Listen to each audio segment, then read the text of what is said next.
Sa tingin ko, hindi ninyo naiintindihan kung gaano katindi ang labanan sa dessert na ito.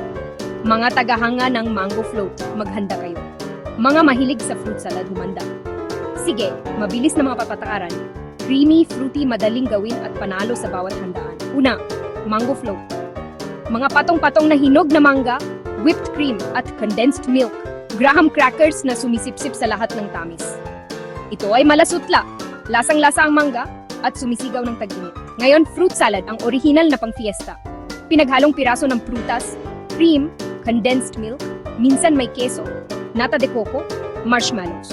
Ito ay makulay, iba-iba ang tekstura at sapat para sa maraming tao. Sino ang panalo? Kung gusto mo ng puro sarap ng mangga at pang-display na dessert, mango float.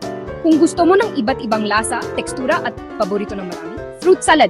Ang desisyon ko, mango float para sa pang-dessert na trip, fruit salad para sa mga party. Kayo naman, Team Mango, Team Fruit Salad? Mag-comment sa ibaba!